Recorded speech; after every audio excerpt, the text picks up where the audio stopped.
I still believe the suppression strategy is the way to go, but the suppression strategy relies on a couple of things. It relies on government to be consistent and clear with their information. And I am concerned that if we're bringing the restrictions, we're increasing the restrictions around New Year's Eve, it seems funny that just a couple of days later, we are allowing 15,000 people to gather at the cricket ground, coming from all parts of Sydney and possibly all parts of New South Wales. That doesn't make sense. I don't think that is an effective way to go about implementing the suppression strategy. The suppression strategy relies on people getting on top of things quickly, getting on top of clusters very quickly. You can only imagine what may happen if a cluster develops coming out of the Sydney cricket ground. And given now today of the announcement and the revelations that we have a cluster developing on the inner west, on top of the cluster already on the northern beaches, you can see why people are very, very concerned about this test match going ahead with crowds available, given that they can still have the test match at the cricket ground, just don't have the crowds there. Churches in the past have been a transmission point for the virus. Are you concerned that we've got 2 churches on the list in Wollongong with an infectious person attending 2 services? Well, let me talk about churches more specifically now. For some months now, Labor has been calling on the government to mandate mask wearing at places of worships, at shopping centres, in public transport. And some of the areas that have been identified today are churches, public transport and shopping centres. We call on the government again, please mandate the use of masks in our busy shopping centres, in our places of worship and on public transport. 3 areas where we know it is very, very difficult for people to carry out that important social distancing. I say to the community, the church community more broadly, you have a responsibility to be operating COVID safely. That means doing the right thing, keeping everyone apart, making sure people are not sharing things and making sure people are wearing masks and using hand sanitizer.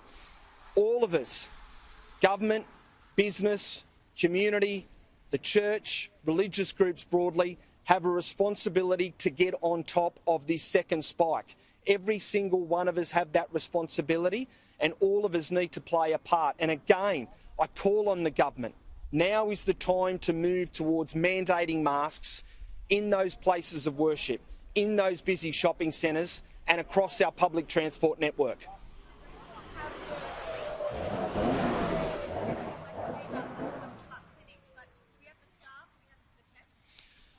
Well, I've made it very clear to the Minister yesterday and this morning that this now has to be a priority. He's given me no indication that we don't have the resources, that we don't have the staff. Of course, it's challenging because health staff are having a much-deserved Christmas, New Year break. But the reality is we cannot have lines like this for days on end. Otherwise, I'm very concerned, particularly vulnerable people, people with children, elderly people or people who already have health conditions will not wait to get tested. And that could be very, very dangerous going forward. We need people to be able to get tested. To do that, we need more clinics here in the Illawarra. I've made that clear to the Minister. I'm confident that the Minister at this stage has heard that message.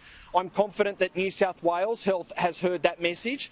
But it is a message that I will continue to make sure gets through very clearly, particularly if we don't start to see these clinics pop up later today or into tomorrow.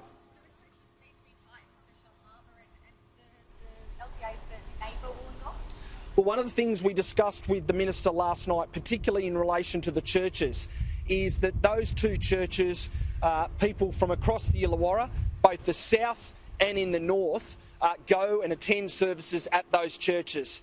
I think it's probably going to be a case now where Shell Harbour local government area is going to be moved in on these restrictions. I'll leave that to the health experts to announce that.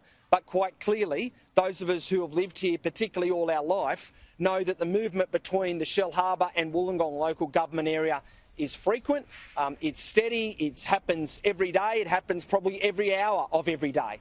And that's why we need to make sure people right across the region are protected.